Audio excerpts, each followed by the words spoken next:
use memory to disturb the monumental version of narrative.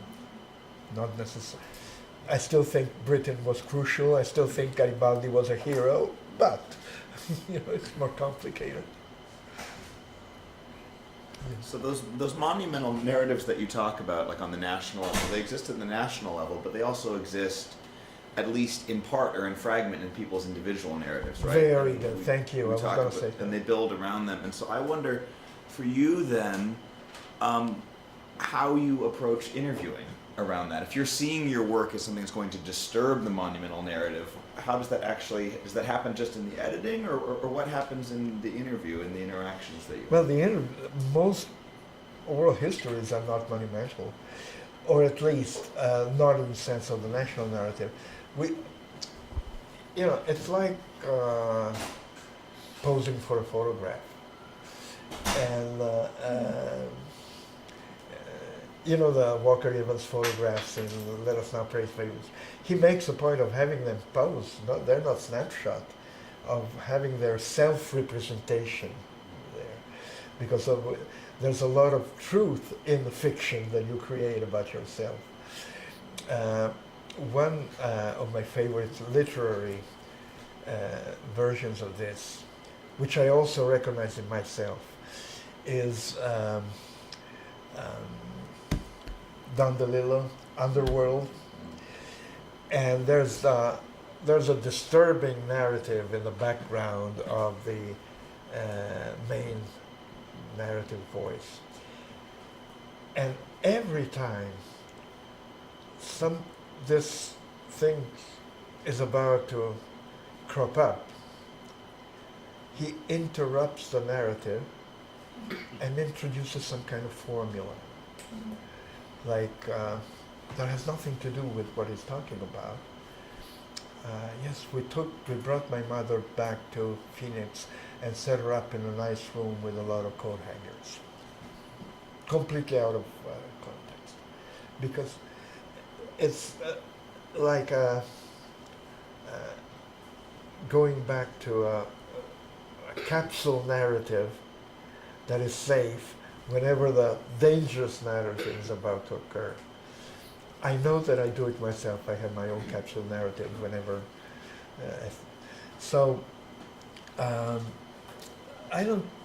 My aim is not to disturb people. My aim is to disturb power. The one way in which people in interviews deal with disturbing narratives, disturbing moments, is by not talking about them. And one way in which you deal with this is by recognizing their silence. There are things that will not be talked about. For instance, the man that lit the fuse that blew the bomb that started the attack on the Nazis, for which the retaliation took place. So he's the one that was supposed to turn themselves in. He's the one that's been getting life threats all his life until he died recently and everything. So I did a number of interviews with him. In fact, I have 2 stories about him. Because, he has a problem there. He is absolutely proud of what he did. He thinks, till the end of his life, he said, I was there and I'm still there. And he knows very well that the massacre was not his fault. It was the fault of those who killed those people. However, he is also aware of the fact that if he had not lit that fuse, those people would not have been killed. That not in terms of guilt, but in terms of connection.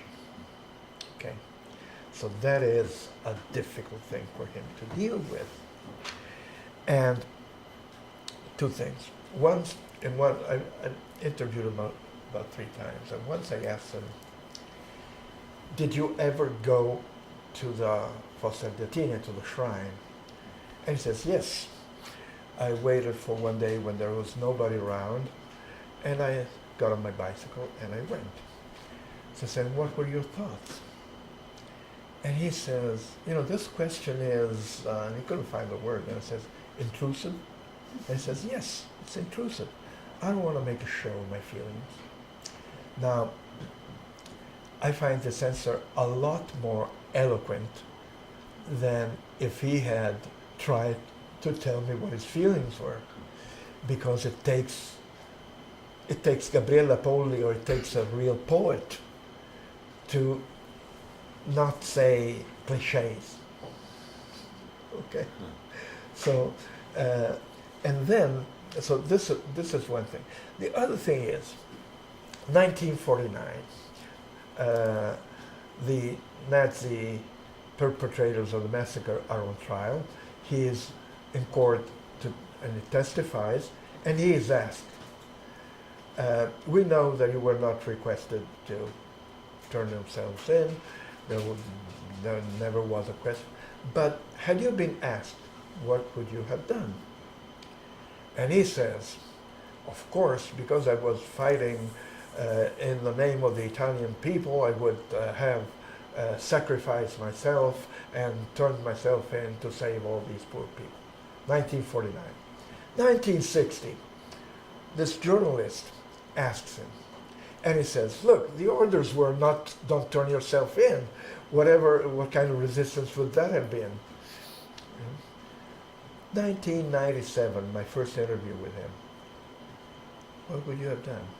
He says, of course, we would all have shown up at the place, at the Nazi jail, place of detention. We would have shown up with guns, machine guns, and hand grenades, and we would have taken as many of them with us before they killed us. So the question is he lying 2 out of 3 times? Is he lying? Or has he spent 50 years of his life asking himself what he would have done? See? So this is, I think, the way you deal with it. You sort of reach the boundaries of the speakable. And there's a line by Rebecca Harding Davis, Life in the Iron Mills, a great story if you haven't read it. Proto-feminist, 1861. And she's talking about this factory worker, and he says, I can only give you the outlines of a night. And to me, that's the image of what happens. The outlines of a territory where you're not allowed to go, the boundaries. Where does the silence begin? Where does the unspeakable begin? The unspeakable things unspoken. Toni Morrison. What a beautiful place to end. But, yeah. Keeping to the time. Thank you so much. Thank you.